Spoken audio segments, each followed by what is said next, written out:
ইমাম সাহেব, কিছু বুঝে ওঠার আগেই কি যে হয়ে গেল, আমি সানজানাকে কি জবাব দিব বুঝতে পারছি না। মহারাজ, সবার মৃত্যু আগে থেকেই নির্ধারিত, তাই নিজেকে দোষী ভাববেন না।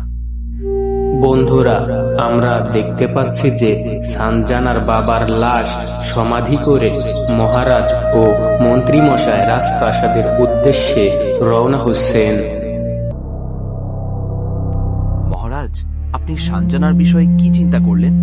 মেয়েটিকে কি খুঁজে বের করবেন না? অবশ্যই পুত্র, রাজা হিসেবে রাজ্যের প্রতিটা মানুষ আমার সন্তানের সমান। আমি অবশ্যই মেয়েটিকে খুঁজে বের করব। মন্ত্রী, তুমি এখনই সেনাপতির সাথে আলোচনা করো, যে কোনো মূল্যে সানজানাকে খুঁজে বের করো। মহারাজ, আপনি অনুমতি দিলে আমি মন্ত্রী মশাইয়ের সাথে যেতে চাই। ঠিক আছে পুত্র, তুমি মন্ত্রীর সাথে যাও, তবে সাবধানে থেকো। মন্ত্রী মশাই, যে করেই হোক সানজানাকে খুঁজে বের করতেই হবে, নয়তো প্রজারা রাজ পরিবারের প্রতি আস্থা হারাবেন।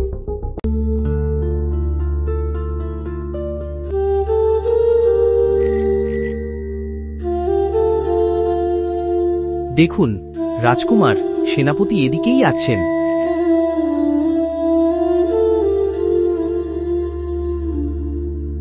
রাজকুমার, আপনি এই অসময়ে এখানে এসেছেন কেন?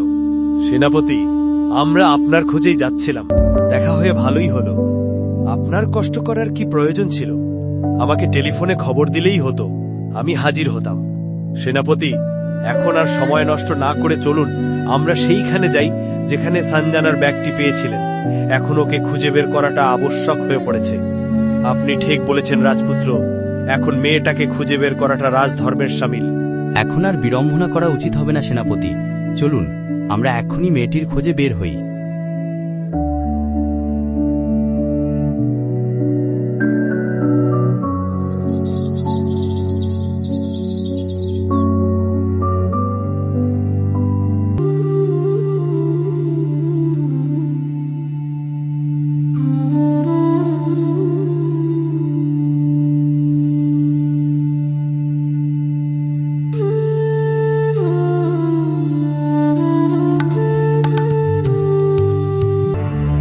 মন্ত্রীমশাই, রাজপুত্র, আপনারা ভিতরে আসুন। এই রোদে বাহিরে কেন আছেন? আপনাদের শরীর খারাপ করবে। রাখালবাবু, আমরা এখন এখানে থাকতে পারবো না, আমরা এখানে ঘোড়া নিতে এসেছি। আমরা এখন সানজানার খোঁজে বের হব। আপনারা এই ঘোড়া দুটিকে নিয়ে যান, আমি ওদের সুন্দর করে গোসল করিয়েছি এবং খাবার খাইয়ে রেখেছি। রাজকুমার, আমি ঘোড়ায় চড়তে ভয় পাই, আমি আপনাদের সাথে কিভাবে যাব? চিন্তা করবেন না মন্ত্রী মশাই, আপনি আমার বাইকটি নিয়ে যান। ঠিক আছে রাখাল বাবু, আপনাকে অনেক ধন্যবাদ। সেনাপতি, আপনাকে খুব চিন্তিত মনে হচ্ছে। আপনি কি কোনো বিষয় নিয়ে গভীরভাবে ভাবছেন? আমি ভাবছি বহিরাগত শত্রুদের নিয়ে। আমাদের পাশের রাজ্যের কিছু গুপ্তচর আমাদের রাজ্যের সাধারণ জনগণের সাথে মিশে গিয়ে তারা গোপনে আমাদের রাজ্যের গুরুত্বপূর্ণ তথ্য প্রতিনিয়ত চুরি করছে। আপনারা চিন্তা করবেন না, আমি এখনই পুরো রাজ্যে ঘোষণা করে দেওয়ার ব্যবস্থা করছি, যেন অপরিচিত কেউ রাজ্যে প্রবেশ করতে না পারে। রাখালবাবু, আপনি আমাকে চিন্তামুক্ত করুন। তাহলে আমরা এখন আসি।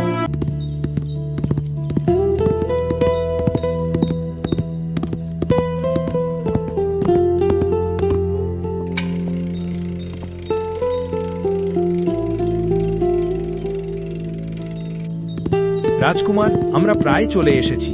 এই জঙ্গলেই আমি সানজানার ব্যাগটি পেয়েছিলাম। এখন চলুন আমরা জঙ্গলের গভীরে প্রবেশ করি।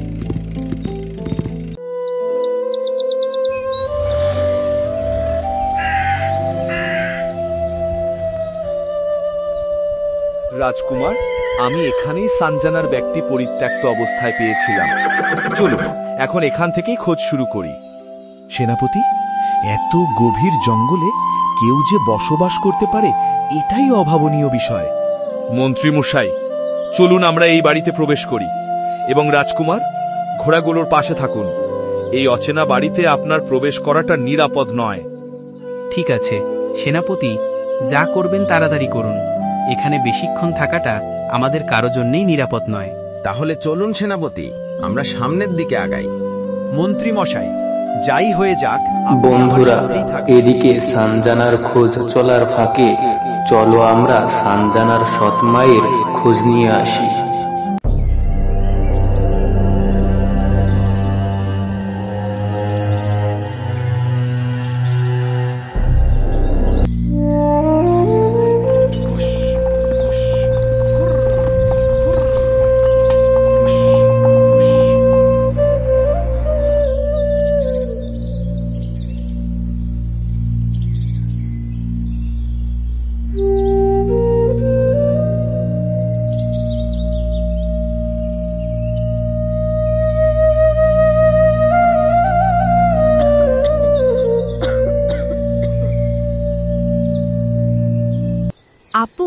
তোমার আসতে এত দেরি হলো কেন? আমি সেই কখন থেকে তোমাদের জন্য অপেক্ষা করছি। সানজানা কোথায়? সানজানাকে দেখছি না যে। তুমি ওকে কেন নিয়ে আসোনি? আপদটার কথা আর বলিস না ছোট, ওকে খুঁজতে গিয়ে ওর বাপ মরছে। এখন আমি আর আপদটাকে দেখতে চাই না। আপু, তোমার ওকে খোঁজা উচিত। তোরও না বুদ্ধির বলিহারি? ওর বাপ মরেছে, এক প্রকার বেঁচেই গেছে। এখন ওকে বসিয়ে বসে খাওয়াবে কে?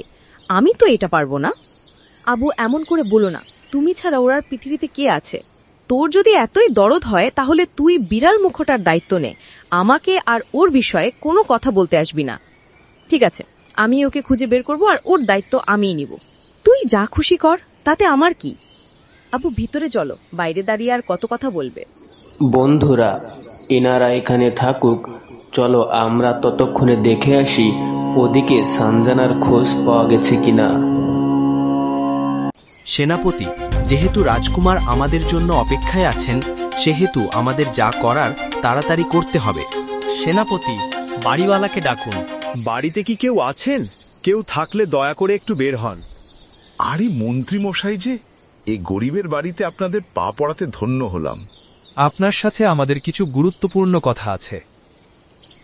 অবশ্যই সেনাপতি, আপনারা ভিতরে আসুন।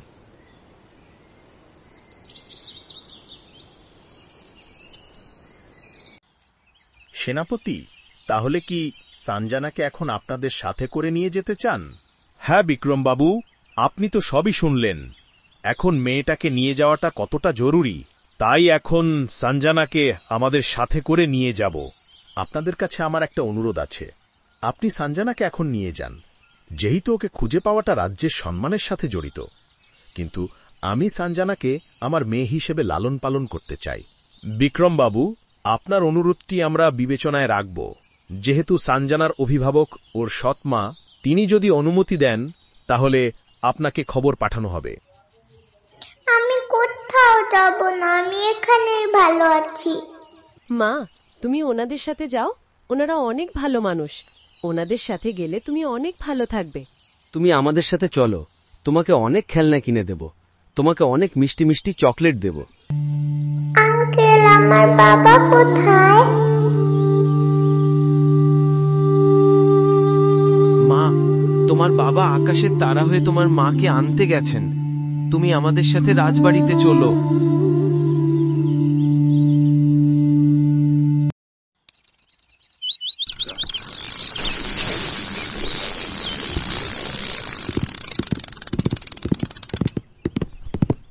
রাজকুমার, আপনাকে খুব চিন্তিত দেখাচ্ছে। আমাকে বলুন, আপনি কোন বিষয় নিয়ে এত ভাবছেন?